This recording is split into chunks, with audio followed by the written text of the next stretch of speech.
What's up, ladies? So here's another video for you all. This is in reference to the outside zone. I got a good set of footage here with the Minnesota Vikings as to how the outside zone works. This right here should give you a good exhibit and illustration and footage of how the outside zone works. Let's go ahead and we're gonna let this coach explain what he's trying to explain here. All right, I'm gonna blow this up. Now pay close attention to what he's about to say. All right, this is, y'all need to pay attention on this, all right? Is taking care of one of the backside guys. If we can do that, we can run into a box where we don't have favorable numbers. And if we can do that, we're gonna have a lot of success in the NFL.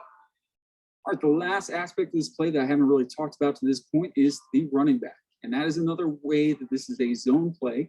This is not a gap block play. In other words, where. So what he's saying right there, it's not a gap block play, all right? So the running back here, normal conventional offenses will try to pick a hole, all right? When we're doing outside zone, the running back is going to have an option as to what she wants to go after. So if you look at the tight end, he's going to mention a patch of grass. So where his left foot is the aiming point for that running back. So she's going to be right here, and she's going to aim for this patch of grass, okay? Again,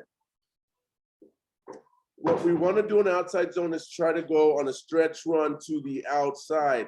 But if that does not happen, then she's going to look at other avenues of approach or other options for her to run, whether it's between the guard and tackle, between the tight end and tackle, or even between the guard and center. All right, let's let the coach explain further. The running back is told, I'm going through the A gap, you know. He's choosing a gap. He's based choosing on a gap. The way that all this is playing out. So what the running back is going to do is take one drop step or a little kind of stutter step. Everybody's a little bit different at the beginning of the play. So we have a little stutter hop here. Now, do you see? Pay attention to how the line is moving. Look how quick they're moving to the outside. You're gonna see the tight end is aiming for the outside shoulder of this defensive end. You're gonna see that the tackle is gonna help the defensive end, but at the same time, he's gonna pick up this outside linebacker. All right. He's gonna take 3 steps, receive the ball in his 3rd step, and he's gonna read the outside man on the line of scrimmage. He's gonna be heading at the tight end. Outside man on the line of scrimmage, what I call in my coaching experience, we call that the EMO, outside man. Okay, or end man on line of scrimmage, outside man, or as we call it with the inside zone scheme, most dangerous man. So that's the outside man on the line of scrimmage. And different teams have different aiming points for this. Could be at the tight end, could be yard outside the tight end. Somewhere in this vicinity is where the running back is aiming.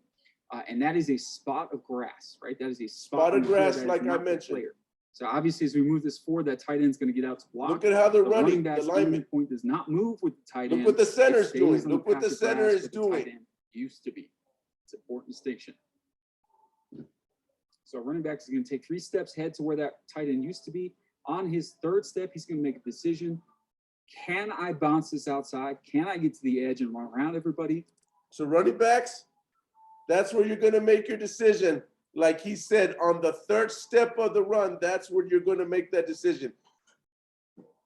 Option 1, with what we want, is the outside.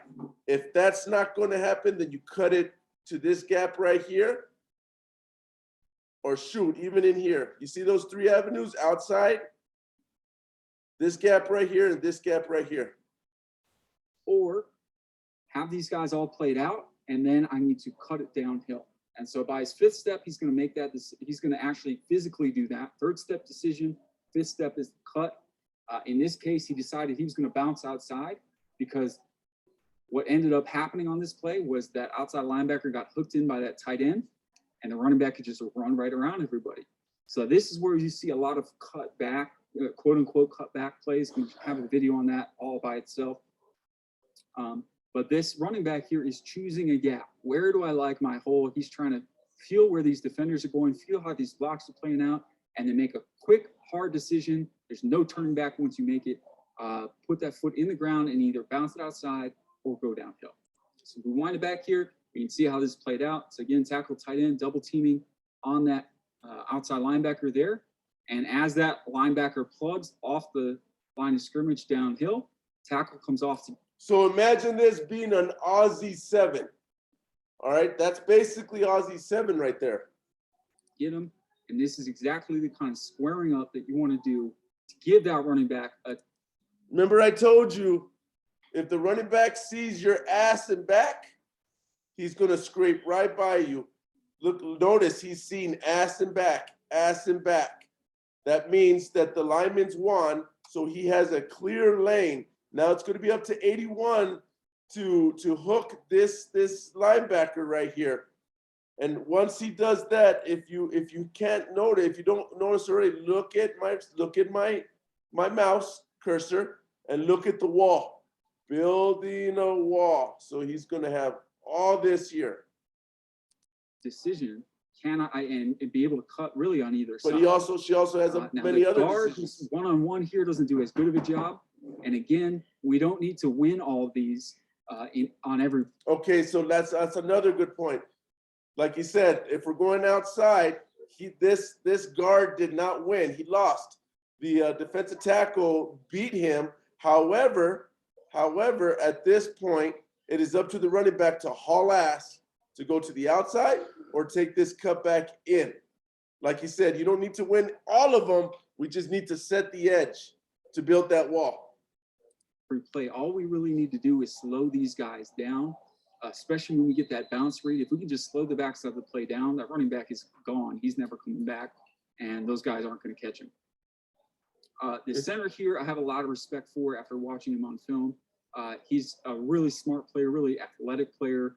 I think very underrated. It's a great pickup from Minnesota in the draft. But you notice that he has worked. That center he's talking about, look what that center did. Sandy and Rita, he takes on the nose tackle, but look how he scrapes off the nose tackle and nudges that mic. So 42 is the mic. 42 is the mic right there. Look at what the center does.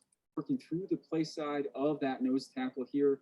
The nose tackle kind of grabs him, and that's something you're going to see from a lot of teams where they're just trying to grab our guys and stop them from getting up to the second level. But the center is able to kind of rip through that and go and get that Mike linebacker there, climb to the mic. He ends up getting the Mike linebacker, the tackle, really good job of and the Mike linebacker. Tackle, using his athleticism, getting to the play side to cut off that nose tackle there. And then on the backside, we have the right tackle gets beat here. You'd like to see that initial step looks great. He's got his helmet to the play side, but look at how he's lost his leverage. And he may have actually stepped on his teammate here. So that might have caused it. But that right tackle is coming off the ball too high. He needs to be lower so he doesn't get kind of jacked around like this, because this is what will happen a lot is the. So this right here, I'm gonna show you on this one right here. This is completely off topic on the outside zone. This is kind of a good. I'm fucking myself up. Okay, this does have to do with the outside zone. Okay, we're gonna go back. This is what the T-stepping looks like. Do y'all remember, ladies? This guy essentially T-stepped it. Put off that nose tackle there. He's gonna T-step it. Look, number 75. All right.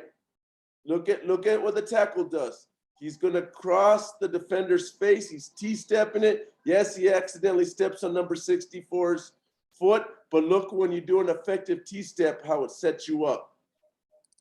And then on the backside, we have the right tackle gets beat here. You'd like to see that initial step looks great. He's got his That's the first step. Side, but look at how he's lost his leverage. He steps on the second step of the T-step here, but he still sets himself up to wash that guy away. Right tackle is coming off the ball too high. He needs to be lower so he doesn't get he's upright. A lot of you ladies do that. This is what will happen a lot. You got to stay low. Linemen will stack and they'll try to shed and throw you off and go make the play. But thankfully, again, the right tackle did enough here to slow that player down on the backside. Exactly. Slow And the then player. that guy is never coming back in the picture, never going to be able to make the play. Facts. Tight end here does a great job as well. Irv Smith, I believe here, he's going to go work to the play side in the combination, but he never actually ends up getting there. No, it's a As solo. he It's a takes his combo, three but it steps turns inside, solo. he sees that that player is playing out. He knows it's the tackle's responsibility, and then he's just hunting for the, most dangerous player on the backside. Boom! Did you hear that? Did you hear that? MD and most dangerous player. That's what I told y'all in the film. That's what I tell y'all at practice. We're going to hear that again.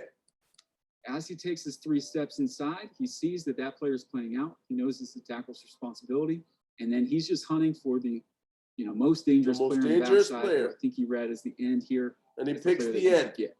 Now you also notice the safety here is staying home. So the quarterback pitches the ball, takes that little burst of the backside, and you see that that's enough to get this safety to just kind of hesitate and not go screaming, scraping over the top.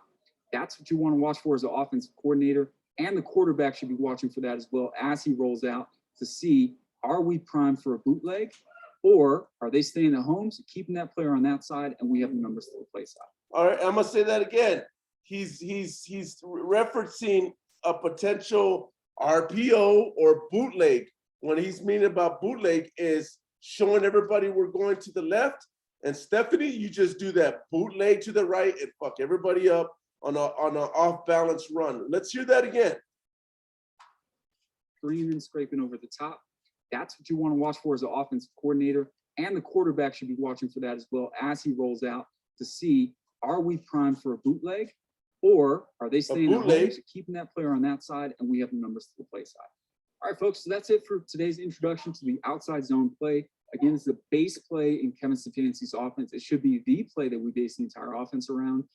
Very excited to see what he does with it, and hopefully it just keeps the offense a little bit more.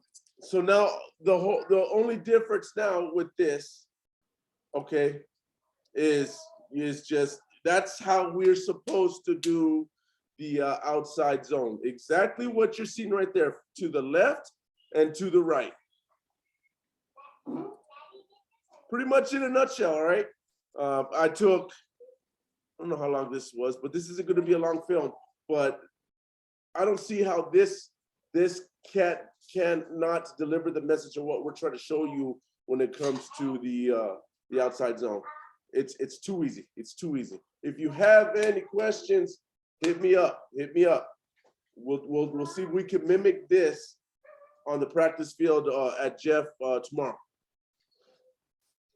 Watch your film. I'm going to send more. You all need to watch your film. This is your extra time to get better. Yes, we only practice 2 days out of the week. So this is where you get your extra curricular film sessions to get better, because I'm showing you an actual video. This is the other part. So that way you have a picture of what it's supposed to look like when we actually do it in practice. Too easy. All right. If you have any questions, let me know.